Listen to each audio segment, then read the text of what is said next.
to get the lighting right on this. But yeah.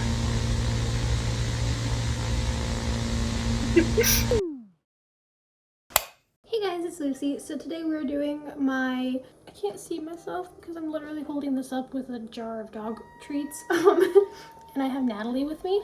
Oh, don't freak out. Because this is just what today is. It's very chaotic. My parents are going on a trip tomorrow to pick up my sister from a different state, and then I'm gonna go on a plane to meet them there to help get her back in the RV on like Wednesday. I will be filming the entire thing, don't worry. It'll be very chaotic. But I decided to film my January wrap up and my February TBR. I have none of my books with me, so let's hope I remember what my plan is because it changed last night. So the things that I read in January, I finished A Christmas Carol, which I don't know if I liked it quite as much reading it the second time. I'm sorry guys, but The Muppets is like peak. I almost didn't finish the book because I was like, well, it's short and it's January now and it's just kind of silly to finish it. Like it's over, December is done. And then I wasn't liking the Ghost of Christmas Present like very much. I feel like that chapter is really slow. So I almost didn't finish it. I'm really happy I did though, because when I got past that, loved the Ghost of Christmas Future, and I loved the last chapter so much. It reminded me of why I love the stories as much as I do. I think I gave it 5 stars. Probably both times, but I'm glad I finished it because it also like instantly put me ahead of schedule, which was nice because I'm reading 30 books this year instead of 20, which is a lot for me. So I did that, and then I finished a book after that called Winter Rose, which is written by Patricia McKillip, and it's a very beautiful retelling of Tam Lin. That one took me a while to read because, I don't know, I think I just wasn't totally in the mood for it, even though it was an amazing book. I highly recommend it. It's very beautiful. I gave that one 5 stars as well. And then after that, I read A Grief Observed by C.S. Lewis, and I gave it 4 stars because I've been through a really lot of grief myself, and I'm hoping to become a psychiatrist. I'm going to get a psychology degree at the end of this year because I really want to normalize grief, and I want to dismantle a lot of the really negative and inaccurate stereotypes that go with it. And C.S. Lewis' book was a very raw, authentic experience, and I do wish we had more things like that out there published for everyone to see because I think it's important in its own way. But my thing about it is don't read it immediately after you've lost someone, and don't consider it a guide for how everybody will grieve or how you will grieve. It was one man's experience in a very messy way, and I know this wasn't his intention, but definitely just don't take it as like a grief self-help book, which I don't know if people really do that,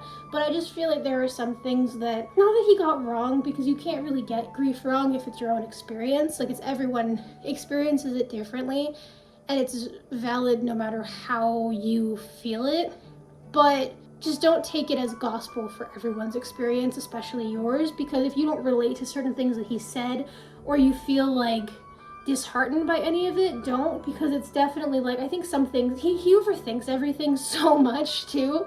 Even in Mere Christianity, he did that nonstop. So definitely don't feel like the way he did it is the right way for you if it's not, because he's very unique.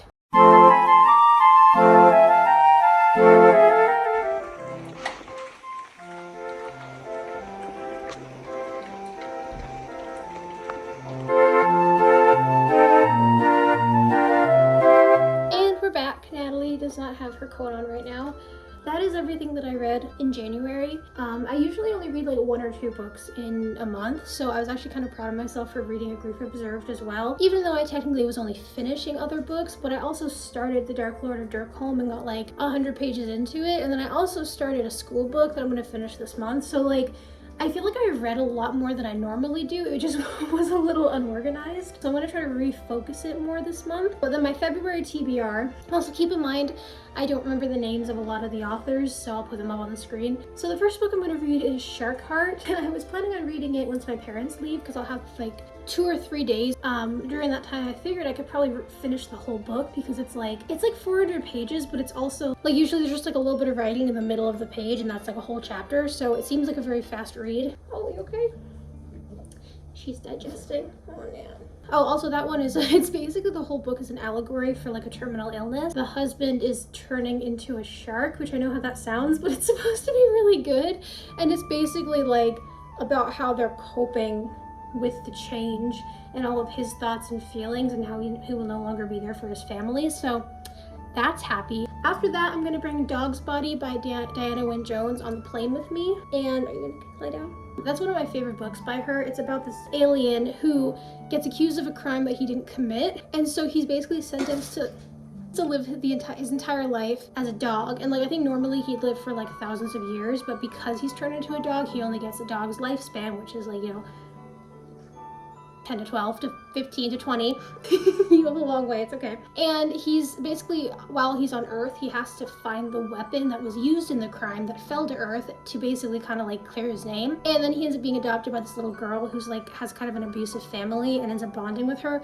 It's such a sweet book. It's so sad, but I love it so much. I only read it once like 2 years ago, so I've been like dying to reread it, but it's amazing. So I'm going to bring that on the plane with me. And then after that, I'm going to reread one of my favorite books called Fire and Hemlock, which is also a Tim Lin retelling, but it's about a little girl who stumbles her way into a funeral that she shouldn't be at and meets this man who they both kind of play pretend together, pass the time. And then it turns out that like something happens that makes the story start to come true, the one they made up together. And every time they meet each other, like little parts of the story come to life and kind of like try to hurt them, like the monsters and things that they've created. So it's a really, really complex, interesting story. I've read it twice. I annotated it. Took 5 weeks to annotate because it's such a confusing book, but I love it. So I'm probably gonna reread that again for my birthday, which is on the 20th of February. I always like to read like comfort books around my birthday, so that's why I'm reading it. The last 2 books I'm going to be reading are Telling the Truth, and I don't remember who wrote it either. I was reading it in a school video that I'm going to post probably after this one, and I didn't finish the book yet, but it's basically talking about like, it's called like the gospel, tragedy, comedy, and fairy tale, and it's all the different elements of what it means to like be a Christian, and kind of like talking about like in a really authentic way how there is like hardships and darkness even when you have hope and a light in you for like something better. And it really doesn't shy away from that fact, which I really like, which is why even though I don't have to read it, I think finish the book until like maybe March for school, I'm still going to try to finish it very soon because I only have 2 chapters left. After that, I'm reading a book called Who's Afraid of Postmodernism, which is also for school, and I literally don't want to read it at all. They had me read a book about transhumanism as well. I just really don't care. Like, I don't know why. I used to find that topic so much more interesting, and like in a different class I took when they talked about postmodernism, I found it so fascinating. But for some reason, like the way that this class goes about it, I'm just very uninterested and really bored. I'm not really looking forward to those 2, but yeah, those are the books I'm going to be reading. Fire and Hemlock I may end up reading into March because it is a very long book and it's not the easiest sometimes, but the fact that I've read it already makes me feel like I'll probably breeze through it. And then Dog's Body won't take too long.